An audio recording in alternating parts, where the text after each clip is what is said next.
Assalamualaikum warahmatullahi wabarakatuh. Saya Rudi Hermawan, salah satu relawan Jokowi di Tanah Jawara di Bumi Banten. 2 periode 2014 dan 2019 saya dan kawan-kawan di Banten mendukung Jokowi. Bukan hanya mendukung, tetapi juga dengan sukarela membentuk relawan. Dan relawan yang kami bentuk tanpa sepengetahuan dari Presiden Jokowi. Kami tidak pernah meminta apa-apa dan tidak pernah berharap apa-apa dari Pak Jokowi. Kami memilih Jokowi pada saat itu karena kesadaran bahwa Pak Jokowi adalah calon presiden yang terbaik menurut kami pada saat itu.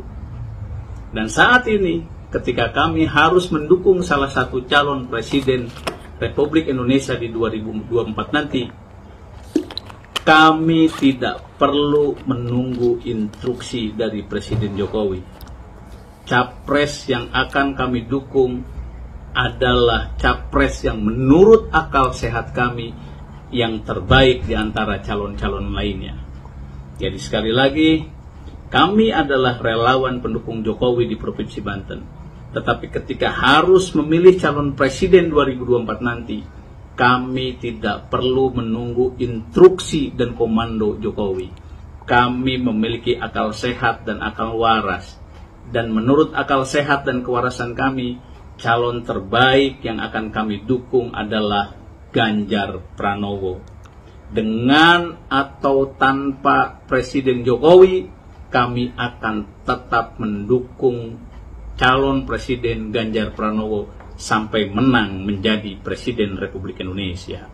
Dengan atau tanpa Jokowi, kami akan tegak lurus bersama Ganjar Pranowo. Terima kasih. Assalamualaikum warahmatullahi wabarakatuh. Wow, luar biasa guys ya. Jadi ini semakin banyak nih suara-suara yang muncul di permukaan bahwa saat ini kondisi situasinya telah berubah guys ya. Artinya ya, ada masyarakat yang tidak lagi harus menunggu instruksi ataupun arahan dari Pak Jokowi, tetapi sudah meyakinkan diri sesuai dengan akal sehatnya, sesuai dengan suara dari hatinya guys ya, untuk memantapkan pilihan tegak lurus mendukung Pak Ganjar Pranowo menjadi Presiden Republik Indonesia. Halo teman-teman, kembali berjumpa lagi dengan Orang Kampung. Kali ini Orang Kampung lagi santai habis jogging. Di olahraga Orang Kampung akan membahas tentang Jokowi. Jadi kami sebagai orang kampung dan juga sebagai simpatisan PDI Perjuangan, saya bukan anggota ya, saya hanya simpatisan, dan saya dulu tertarik dengan Bapak Joko Widodo untuk dicalonkan menjadi presiden karena dia kader PDI Perjuangan. Ingat itu ya, karena dia kader PDI Perjuangan, bukan karena Pak Jokowinya. Setelah itu, melihat kerja Bapak Jokowi sebagai presiden yang membangun Indonesia dari Sabang sampai Merauke, maka kami sebagai pendukung atau simpatisan PDIP makin cinta sama Bapak Joko Widodo. Jadi saat ini Bapak Presiden menjadi presiden 2 periode karena banyak pendukungnya. Sebagian besar pendukungnya adalah simpatisan PDI Perjuangan. Dan dalam Pilpres ini, andaikan saja Bapak Presiden Joko Widodo menyeberang ke kubu lawan Pak Ganjar Pranowo, sekali lagi kami tetap Ganjar Pranowo karena kami PDI Perjuangan. Dan kami juga mengucapkan terima kasih banyak kepada partai-partai pendukung seperti P3, Hanura, Rindo.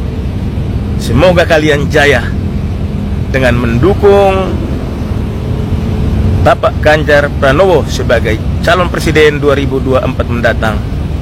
Saya yakin suara partai Anda akan meningkat. Demikian. Seandainya nanti Pak Jokowi menunjuk jari ataupun dukungannya bahwa beliau mendukung Pak Prabowo Subianto, ya, dengan ini ya saya menyatakan sikap pribadi saya guys ya, bahwa saya tetap menghormati, menghargai Presiden Jokowi sebagai presiden yang menurut saya sukses memimpin bangsa kita, bangsa dan negara kita kurang lebih selama 10 tahun ya. Akan tetapi mohon maaf Pak Jokowi, kali ini saya tidak mengikuti arahan Pak Jokowi guys ya. Saya lebih memilih dan mempercayakan Pak Ganjar dari ketiga capres ini yang menurut saya potensial dan sangat bagus untuk memimpin bangsa dan negara kita ke depan guys. Saya tetap menghormati, menghargai Pak Jokowi ya. Tanpa perlu saya menjelek-jelekan beliau, tanpa perlu saya membenci beliau, saya tetap menghormati, menghargai. Akan tetapi untuk pilihan politik, hak demokrasi pribadi saya memilih untuk mendukung Pak Ganjar Pranowo. Bangsaku dimanapun berada, ingat dan hati-hatilah dengan pemilu 2024. Jangan salah pilih pasangan. Jika Anda memilih pasangan yang salah, maka negara kita bakal hancur. Ada indikasi, ada informasi, salah satu capres dan cawapres pasangannya adalah orang tua yang sudah umur 77 tahun dan anak ingusan umur 30 tahun. Dan kalian paham betul, jika si capresnya yang nanti jadi presiden mati, maka cawapresnya lah yang akan menggantikan atau wapres yang akan menggantikan. Dan Indonesia dalam bahaya jika yang menggantikan itu anak ingusan. Apakah kalian ingin Indonesia ini hancur lebur, tidak bersisa? Ingat, jangan main-main dengan NKRI merdeka. Kebutuhannya Pak Jokowi untuk merasa tenang, legasi-legasinya dilanjutkan, bertemu antara Pak Jokowi dengan Pak Prabowo. Tapi kepentingan-kepentingan ini bertemu dalam konteks yang baik menurut saya. Dan makin kesini mereka makin akrab dan menunjukkan bahwa ya memang kemungkinan besar telunjuk Pak Jokowi dari bercabang dua akan menjadi satu. Bedanya dengan keyakinan di masa lalu adalah satunya itu di Ganjar. Yang kata Adian 60 kita begini-begini dulu. Nanti kita memutuskan ke Ganjar. Tapi ternyata kita begini-begini dulu. Dan diputuskannya bersama mostly ya, kemungkinan ya, most probably, kemungkinan besar akan bersama Pak Prabowo. Telunjuk Pak Jokowi dari bercabang dua akan menjadi bercabang satu dari itu bersama Pak Prabowo. Nah sekarang pertanyaannya, kenapa Pak Jokowi kayaknya kok nggak bisa telunjuknya satu aja ke Ganjar? Kenapa Pak Jokowi harus kelihatan makin kesini tuh makin ke Prabowo? Gitu.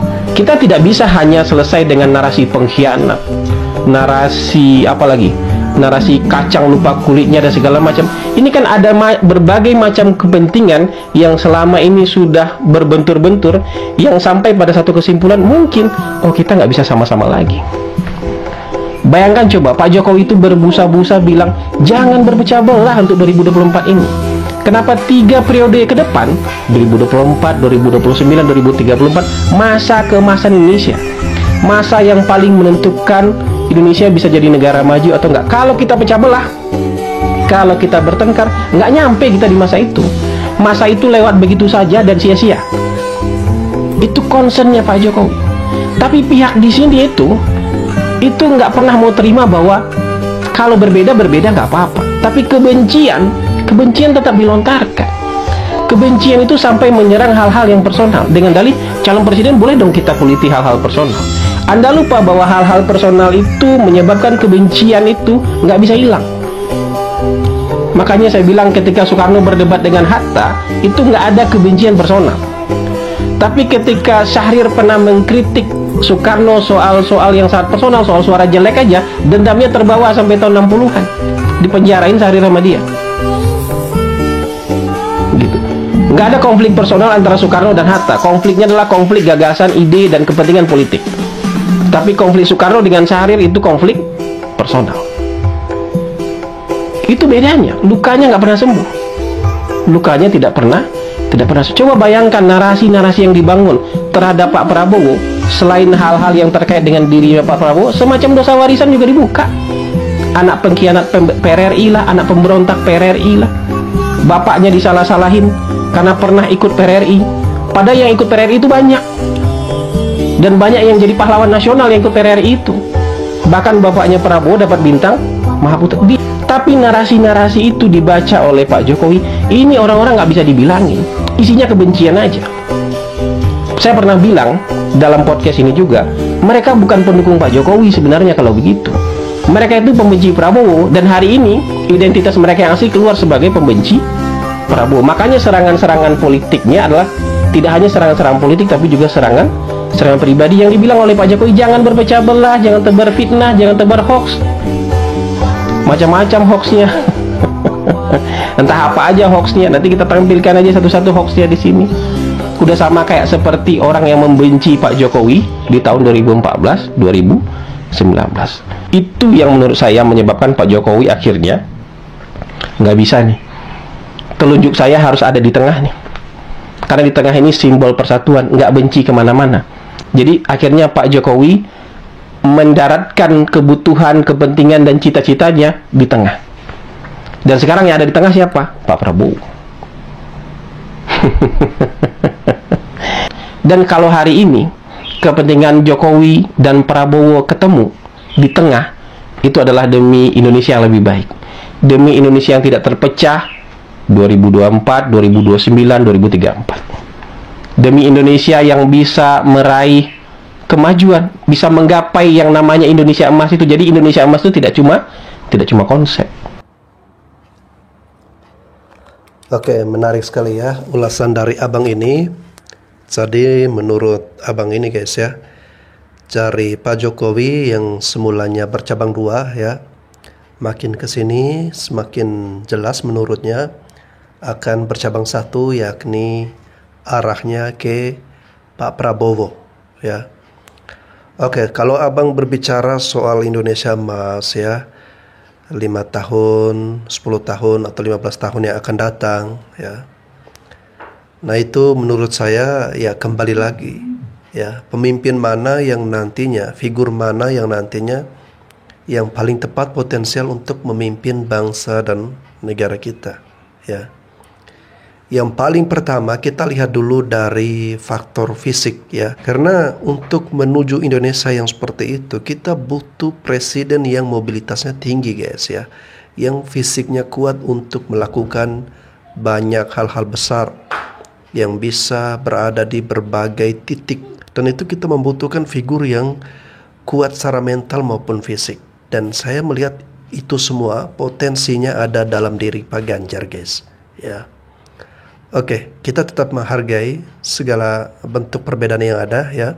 Tapi kalau dari saya pribadi ya, dengan pernyataan saya seperti itu, ya saya komitmen dan konsisten percaya bahwa Pak Ganjar ini sangat potensial sekali untuk meneruskan atau melanjutkan program-program dari Pak Jokowi. Seru banget ngelihat armada banteng saling tanduk-menanduk. Sampai lupa relawan Amin makin solid ya. Lagian kenapa sih ini Opa Wowo nggak milih cawapres dari koalisinya? Malah ngemis-ngemis sama kader kompetitor. Masa nggak punya etika? Atau nggak punya kepercayaan diri? Apa nggak punya harga diri? Jangan-jangan nggak punya semuanya. Kan itu ada Khopipa Alaikum Gambreng. Udah yang menang jadi cawapres. Aduh, ini mengadang sahwat kekuasaan nih bikin hilang akal sehat nih. Peraturan yang gak ada berusaha diada-adain. Aduh susah nih kalau ambisi ketemu ambisi tuh jadi ngasal gitu. Yang satu ambisi mau jadi presiden, yang satu ambisi ngebangun dinasti. Awas aja kalau sampai buat nutupin kasus. Aduh. Nih kasihan AHY nih. Nggak tahu nih lebih sakit ditikung Caimin atau lebih sakit cawapres Prabowo Gibran.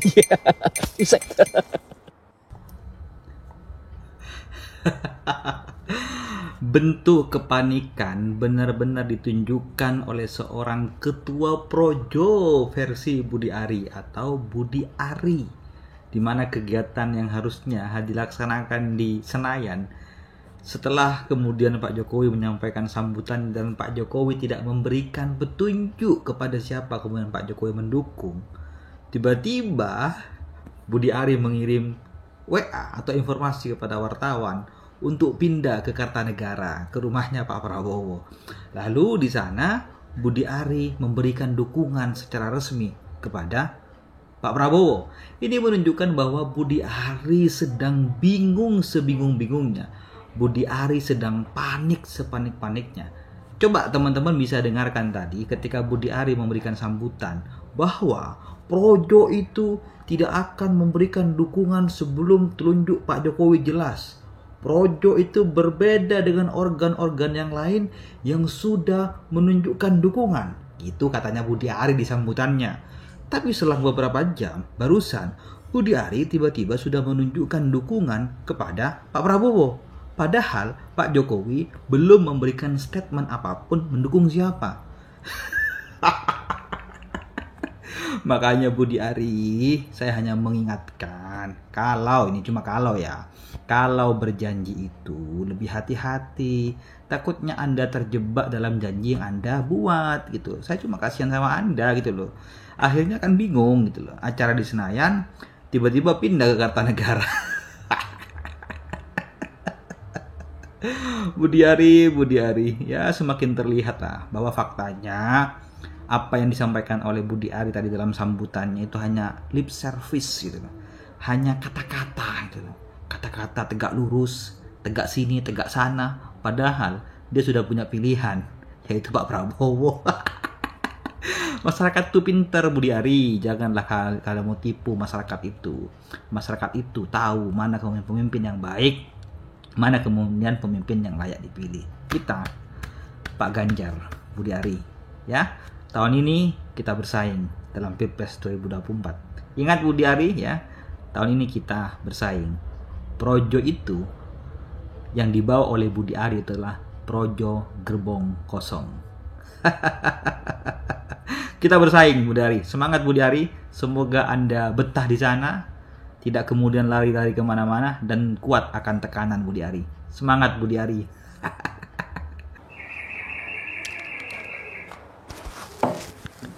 Mohon maaf ya, kalau pandangan saya pribadi, Pak Budi Ari ini kurang sopan guys ya. Karena Pak Jokowi sendiri kemarin saya dengarkan pidato beliau. Beliau mengatakan jangan terburu-buru, jangan ojo ke susu gerasa gerusu ya. Pak Jokowi masih menunggu, bersabar ya. Jangan memaksa beliau untuk segera mengumumkan ya. Jadi masih ada kode dari beliau untuk sabar dulu ya. Akan tetapi oleh si Pak Budi Ari ini ya, dia kemudian ke tempat kediaman Pak Prabowo dan mendeklarasikan secara sepihak ya, tanpa sepengetahuan atau tanpa persetujuan atau arahan dari Pak Jokowi. Ya, kalaupun di kemudian hari kita mengetahui informasi bahwa Pak Jokowi mendukung Pak Prabowo, ya nggak apa-apa, setelah itu baru mereka mendeklarasikan kepada Pak Prabowo. Tetapi kalau sudah mendahului Pak Jokowi ya, Pak Jokowi belum memberikan arahan tapi sudah memberikan dukungan ya, itu memang menurut saya ya kurang sopan dan tidak menghargai Pak Jokowi. Nah, dengan memperhatikan sikap Pak Budi Ari seperti ini guys ya, makanya kita jangan heran ketika akhirnya dalam tubuh Projo itu akhirnya ada dualisme pengurus ya. Apa kabar teman-teman semua? Semoga dalam keadaan sehat dan baik adanya. Pada kesempatan ini, saya ingin memberikan penjelasan kepada teman-teman terkait penunjukan saya sebagai Ketua Tim Pemenangan Nasional bakal calon presiden, yaitu Bapak Ganjar Pranowo. Setelah berkonsultasi dan mendapatkan restu dari keluarga, hari Rabu 27 September 2023, saya resmi bergabung sebagai Ketua TPN Bapak Ganjar. Bagi saya, bergabung dan menjadi ketua TPN adalah salah satu bentuk kontribusi saya bagi masa depan Indonesia. Semua baca pres merupakan putra-putra terbaik bangsa. Namun, yang namanya pemilu, kita wajib memilih. Dan inilah pilihan saya. Keputusan ini saya buat secara pribadi, bukan sebagai Ketua Umum Kadin Indonesia maupun Direktur Utama Indika Energi. Karena tanggung jawab tersebut, pertanggal 27 September 2023, saya resmi cuti dari Indika Energi dan berhalangan hadir di Kadin Indonesia demi menjunjung tinggi komitmen dalam menjaga netralitas dan tata kelola ataupun governance yang baik. Pemilu kita kenal sebagai pesta demokrasi. Jadi, kita harus merayakannya dengan sukacita, mengutamakan kerukunan dan persatuan bangsa. Kita mungkin berbeda pilihan, tetapi marilah kita bersama-sama menjaga semangat persatuan Indonesia sesuai sila ketiga Pancasila.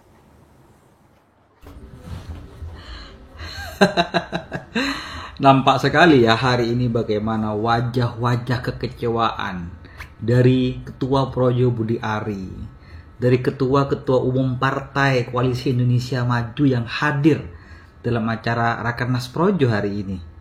Nampaknya mereka tidak gembira, apa karena mungkin apa yang mereka inginkan tidak sesuai dengan harapan. Budi Ari dalam sambutannya bahkan memaksa dan meminta Pak Jokowi untuk segera mengumumkan siapa capres yang kemudian ditunjuk oleh Pak Jokowi.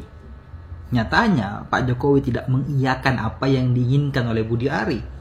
Pak Jokowi tetap menyampaikan bahwa capres yang didukungnya itu tidak ada di lokasi itu. Saya sampai hari ini mau menyampaikan terima kasih kepada Pak Jokowi, karena sampai hari ini Pak Jokowi masih mau mendengarkan suara-suara kami. Pak Jokowi masih mau mendengarkan rakyat-rakyat kecil seperti kami. Pak Jokowi masih mau mendengarkan rakyat-rakyat yang memang cinta dan mendukung Bapak. Terima kasih Pak Jokowi. Saya pikir 1-2 hari ini perang batin benar-benar dirasakan oleh Pak Jokowi. Kemana kemudian Pak Jokowi akan melangkah? Ternyata Pak Jokowi masih mau mendengar suara kami sampai saat ini. Sampai saat ini saya terima kasih. Dan ya saya nampak sekali bagaimana raut-raut kekecewaan yang awalnya begitu semangat, gemuruh segala macamnya.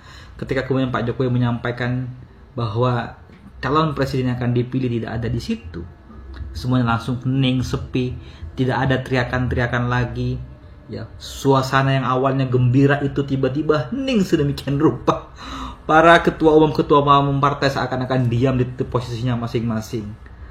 Ini benar-benar ya saya sejauh ini mengucapkan terima kasih kepada Pak Jokowi sampai saat ini masih mau mendengarkan suara kami. Terima kasih Pak Jokowi. Terus dengarkan suara rakyat yang benar-benar rakyat seperti kami. Kemana arah kami? Dengan kemudian Pak Jokowi ya mau dijebak oleh orang-orang yang kemudian mengundang partai-partai dari koalisi tertentu di situ yang maksud dan tujuannya ingin mendengarkan arahan dari Pak Jokowi. Ternyata tidak ada arahan satupun dari seorang presiden. Budi Ari, alasan apa yang mau Anda sampaikan hari ini kepada para pimpinan partai termasuk Pak Hasim yang Anda undang ke Rakernas Projo? Salam NKRI. Adanya sekelompok orang yang sangat-sangat menginginkan dan berambisi agar batasan usia capres dan cawapres bisa di bawah 40 tahun. Saya katakan sekelompok orang tersebut adalah orang-orang yang memiliki ambisi untuk memuluskan kepentingan mereka, bukan atas nama kepentingan rakyat Indonesia. Karena mereka memiliki tujuan-tujuan sehingga mereka meminta Mahkamah Konstitusi agar batas usia capres-cawapres di bawah 40 tahun. Dan rencananya pada tanggal 16 Oktober 2023, tepatnya hari Senin nanti, Mahkamah Konstitusi akan mengumumkan batas usia capres dan cawapres. Jujur saya secara pribadi sangat tidak setuju jika batas usia capres dan cawapres di bawah 40 tahun. Kenapa saya tidak setuju? Karena untuk seorang pemimpin suatu negara, terutama di Indonesia, usia di bawah 40 tahun belumlah sangat matang. Dari sisi pemikiran, dari rekam jejak, dari pengalaman dan asam garam orang tersebut di usia tersebut di dunia politik. Jadi sangat bahaya untuk bangsa ini. Dan jika Mahkamah Konstitusi tetap mengesahkan batas usia di bawah 40 tahun, maka fix saya katakan Mahkamah Konstitusi sudah melakukan suatu pelanggaran. Karena kita ketahui bahwa Mahkamah Konstitusi adalah suatu lembaga yudikatif di mana tidak memiliki wewenang untuk mengubah undang-undang pemilu. Mahkamah Konstitusi sebagai lembaga yudikatif memiliki wewenang untuk mengubah suatu undang-undang jika undang-undang tersebut bertentangan dengan Undang-Undang Dasar 1945. Sementara Undang-Undang Pemilu untuk batas usia capres-cawapres tidak bertentangan dengan Undang-Undang Dasar 1945. Paham ya sampai di sini untuk Mahkamah Konstitusi? Dan yang memiliki wewenang untuk mengubah Undang-Undang Pemilu itu adalah DPR dan pemerintah sebagai positif legislator. Sementara Mahkamah Konstitusi itu masuknya sebagai negatif legislator. Dan jika ini sampai terjadi, apa kata rakyat Indonesia? Saya tahu salah satu tujuan sekelompok orang yang menginginkan batasan capres di bawah 40 tahun karena ada rencana mereka ingin menjadikan Gibran anak Presiden Jokowi untuk menjadi cawapres, salah satu capresnya. Dan ini menurut saya sangat-sangat berbahaya jika terjadi. Maka kemungkinan besar rakyat Indonesia akan hilang simpatiknya kepada Pak Jokowi, di mana rakyat Indonesia akan menganggap ini adalah dinasti politik Jokowi. Yang akhirnya Pak Jokowi di masa tugasnya nanti namanya bukan harum, tetapi justru malah dibenci oleh rakyat Indonesia, di mana seolah-olah dengan mudahnya anak seorang presiden menjadi cawapres, menjadi ketua umum. Saya sebagai pendukung dari Presiden Jokowi yang selama ini sangat mencintai Jokowi, tidak ingin nama Jokowi pada akhirnya nanti jelek di masa tugasnya selesai. Saya tetap menginginkan bahwa nama Jokowi, nama besar Jokowi tetap dikenal oleh rakyat Indonesia sebagai pemimpin yang amanah, pemimpin yang bijak, dan tetap dicintai oleh rakyatnya sampai kapanpun, tetap dikenang oleh rakyat Indonesia sampai kapanpun. Itu yang saya harapkan. Saya harap semoga Mahkamah Konstitusi tidak mengumumkan batasan capres di bawah 40 tahun. Saya percaya Mahkamah Konstitusi masih berdiri atas nama rakyat Indonesia, bukan atas nama kepentingan. Salam NKRI. Oke guys ya, luar biasa apa yang disampaikan oleh Mbak Novi Bule ini ya, terkait dengan tolak batas usia capres-cawapres di bawah 40 tahun ya. Oke, kalau terkait dengan narasi bahwa jika nanti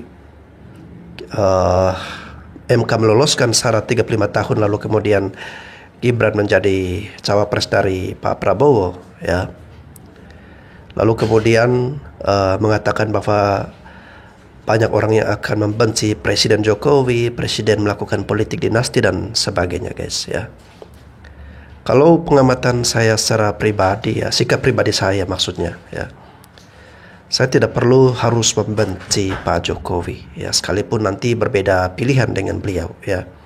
Saya tidak perlu harus memusuhi Pak Jokowi atau menjelek-jelekan Pak Jokowi, mengatakan Pak Jokowi yang begini, yang begitu, ya, hanya karena berbeda pilihan, ya. Simple saja, ya, sederhana guys, ya. Kita tidak perlu harus membenci secara berlebihan, memusuhi yang terlalu keras kepada Pak Jokowi hanya karena nanti dia memilih atau mendukung Pak Prabowo, ya. Cukup kita biasa aja, ya, bersikap tenang, santai.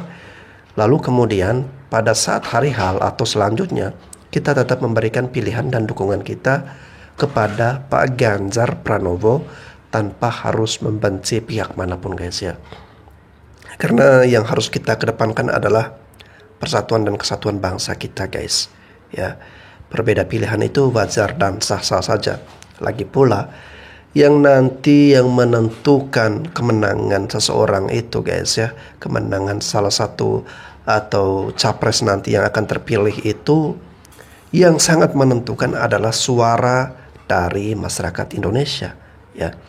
Yang harus kita fokuskan adalah bagaimana merebut dan mengambil simpati atau hati rakyat ini. Saya tetap mengakui, berterima kasih, bersyukur bahwa bangsa dan negara kita kurang lebih 10 tahun ini dipimpin oleh presiden hebat yakni Pak Jokowi, ya. Saya tidak ingin seperti pepatah hujan setahun panas sehari guys, ya.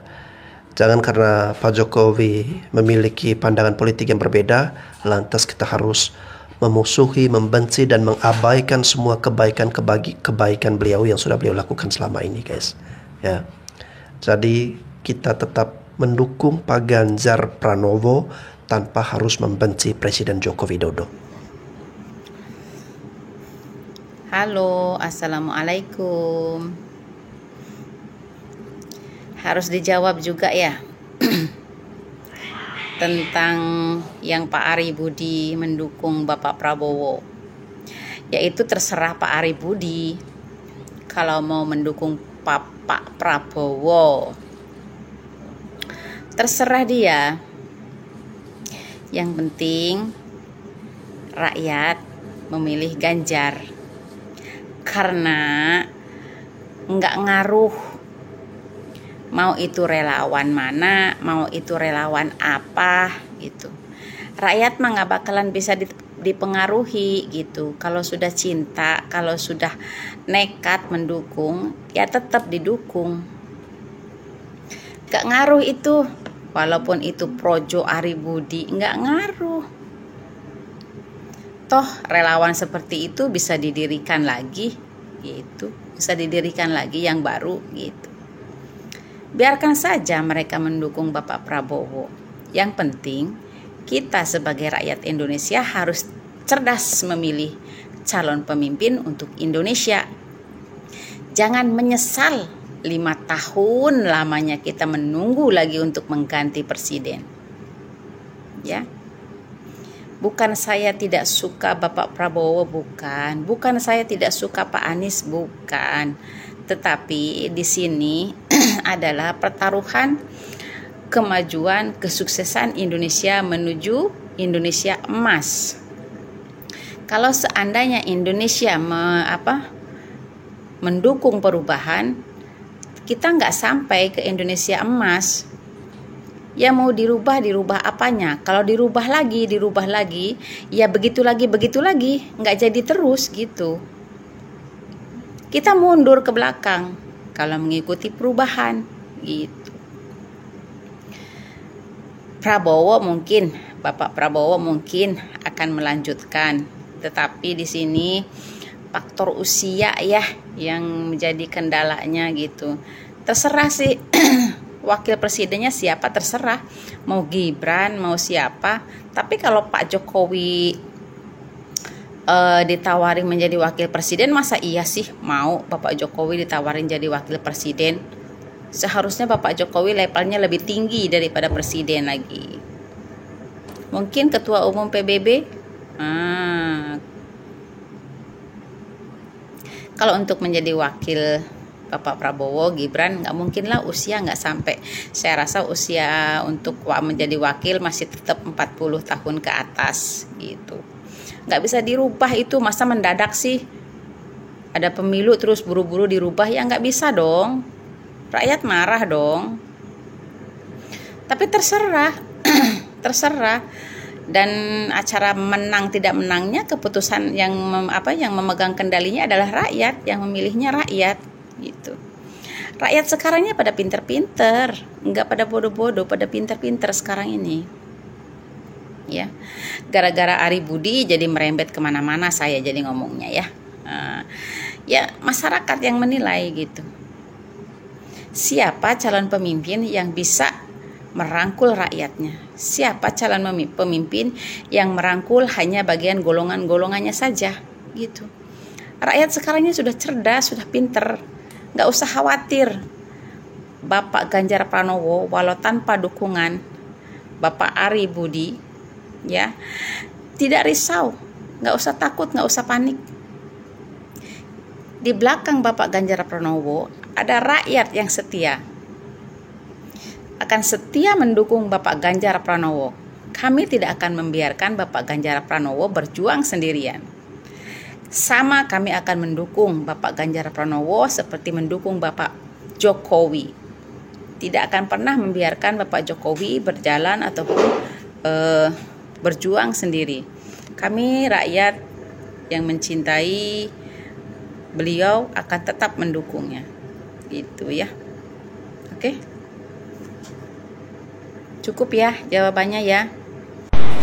Kalau Jokowi mau aman, ya seluruh keluarganya suruh maju aja menjadi cawapres. Misalnya Prabowo digandengkan dengan Gibran, Ganjar digandengkan dengan Kaesang, dan Anies digandengkan dengan Kahiyang Ayu atau dengan istrinya. Nah itu baru tuh all Jokowi men. Nah itu siapapun pemilih pemenangnya ada Jokowi di situ. Nah ini baru ya, baru top. Itu mudah-mudahan usulan saya ini dengar sama Pak Jokowi. Jadi Pak Jokowi ya, tiga-tiganya bisa dimasukkan keluarga Pak Jokowi ke 3 capres ya. Gibran ke Prabowo, Kaesang ke Ganjar, Kahiyang Ayu ke Anies, atau Bu Iriana ke Anies ya. Itu aja. Makasih. Assalamualaikum warahmatullahi wabarakatuh.